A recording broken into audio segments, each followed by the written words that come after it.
Other people's. Yeah, the shepherd in connection to the sheep, the rod and the staff or the whip that the shepherd has is actually as a sheep. It comforts me because I can see where he's leading me to the path of righteousness. He's in the business of restoring that image that I had before when I was creating his image. He's restoring it. So he's leading me to the right direction. So as a parent, it's not just about using the whip, but you should also talk. Tell them so that they appreciate where you are leading them. Thank you. Thank you. I was going to get to your last point, Brother Bibos. Thank you very much. To say one of the characteristics of that very rod is for defense. And I think very few of the children ever get to see the rod in their lifetime being used to defend them. They probably just get to see it being used to discipline them, to show them who's in authority, to show who's got power, etc., etc. The comfort and every other character trait that comes with the rod is not seen. And that speaks to us as parents needing to fully utilize the spheres through which the rod works. And let's remember, this is the very same rod which Moses, when he had a problem, had to go into the wilderness to be trained around his character. You know, he had a defective character around one area, and he had to go through that. And he then has that rod, and we know the marvelous works that that rod did as the children of Israel were journeying, guided by the shepherd, the pillar of fire by night and the pillar of cloud by day. But I will come back to you, Aunt Val. I know now we're actually running behind time. I want to say that if any path becomes about, we've already discussed the Psalms chapter 1 right up to chapter 6, so we can look at that. But I think there are important questions that come there. What does it mean to you to know that there is someone like this caring for you, who's like the shepherd, and Val has touched on that. But then how could you use this picture to encourage someone whose picture of God has been obscured because of his or her own struggles, someone who can't see God clearly? This is one of the things, remember we said this lesson is about experience. Yes. So throughout all the lessons as we are in the crucible with Jesus, we need to have those experiences. So what type of experiences can we share with someone? Aunt Val, then Brother Bibos. If I think of the stories Jesus himself told, he was catching our attention because he is there in the story of the prodigal son who came from a good home. Everything, because Jesus tells me he had everything there. But he wants his own way. Sometimes the hardness, the hurt, the pain that you suffer is because you have not surrendered when it was your opportunity. But Jesus goes, like I said a minute ago, right to the gutter is where he finds this boy after he messed up his possessions. But the father was still praying, waiting for him to return. It's not about cruelness. It is what he chose. It is his and God gives us a choice. But yet the father is waiting on the stoop and seeing coming from afar and runs to cover him. Don't let him see his shame. This is love in action. Then the rich young ruler again, I've got too much. Go sell that you've got. You've got everything. Your mind is so full of pride. You've achieved this. Go sell what you have. But he walked away. Sad. Sorrowful. You see, this is where Jesus takes the stand, where he is the true shepherd. He wants us. You don't understand that? I'll give you another story. I'll tell you another thing. I want your attention. I love you with an everlasting love. And therewith I have drawn you. I want you saved. Amen. The shepherd gives us his garment of righteousness. The character. Remember, a garment represents character, but if it's a garment of righteousness, it represents the character of Christ.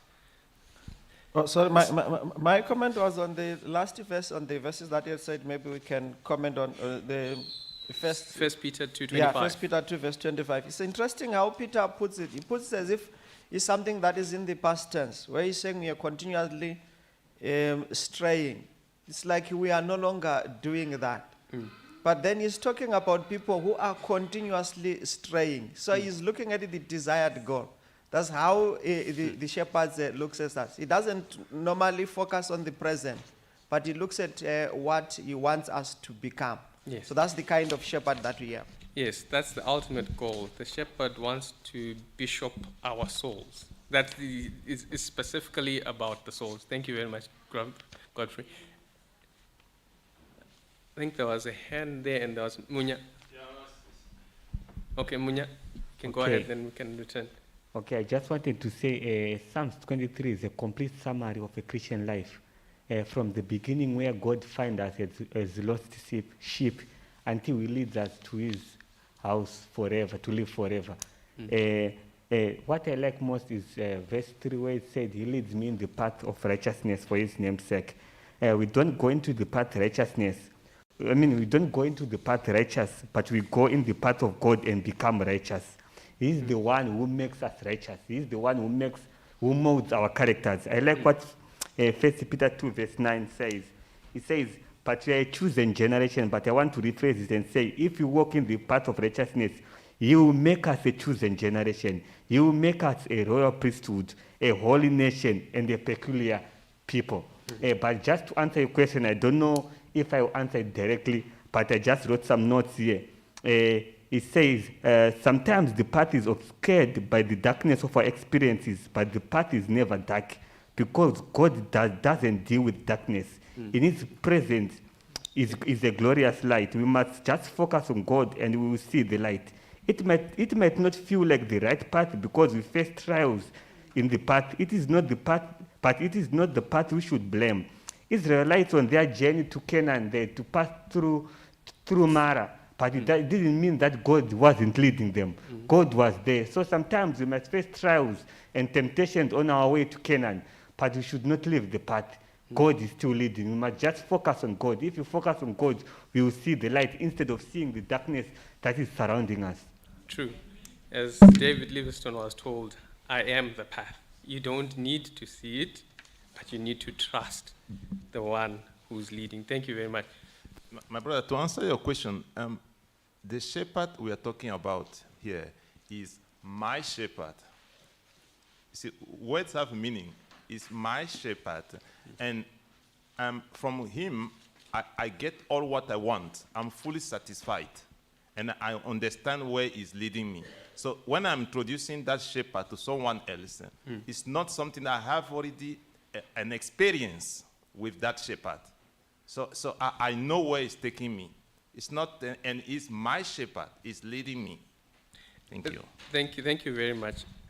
Maybe the challenge is, I've seen Adventists, you can have the Lord's Supper 3, 4, 5 times, but you might actually fail to find anyone standing up to testify.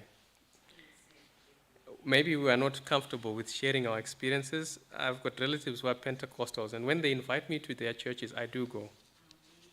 I do go because they are my relatives, and I do share my convictions with them, even over what they would have preached. But one of the things that they do quite consistently is they share testimonies of what God would have done for them. And I know we've got a prayer session in just after divine service where prayers have been, testimonies are shared, etc. But it is one of those things that we should do outside of the community when someone is going through a dark experience and someone comes and says, I have been there. It's very different. This is one of the things that the shepherd differs from every other shepherd who's not the good shepherd. He doesn't leave you in a situation and says, I understand your situation. He comes and he's with you in the situation and then rescues you out of the situation.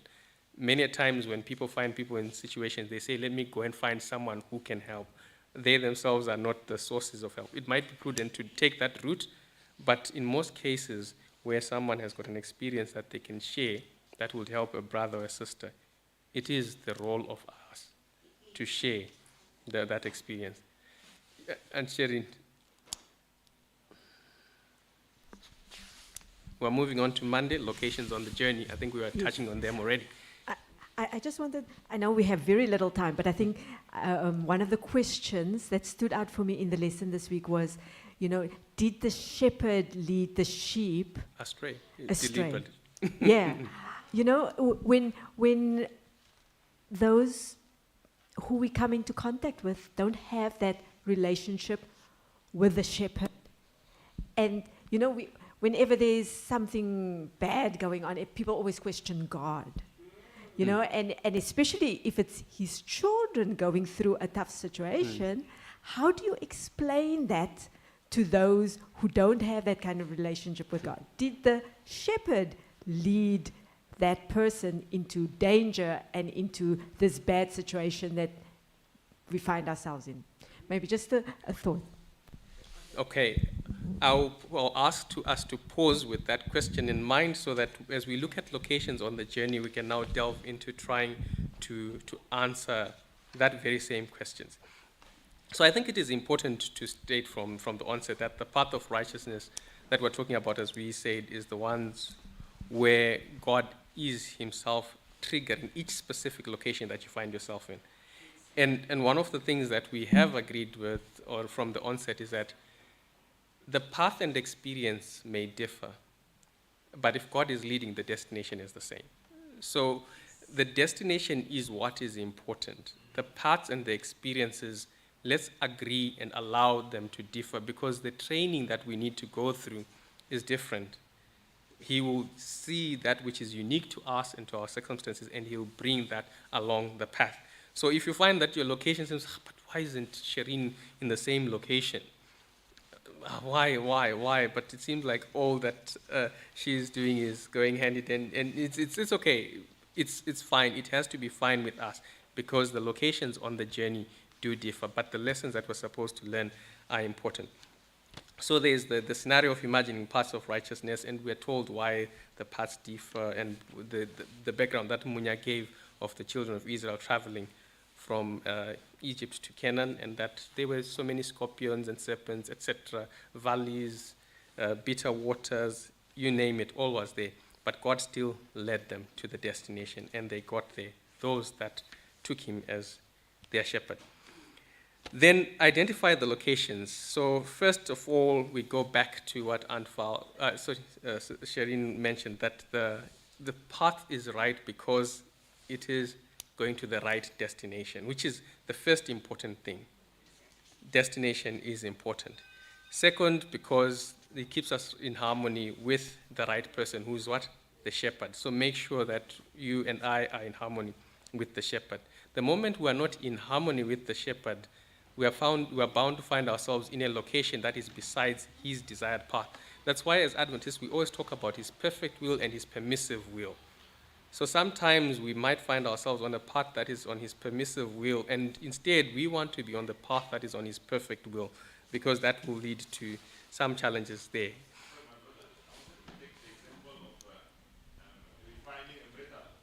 Yes. Some of us need to be beaten so that we're polished, So it depends also on where he found you.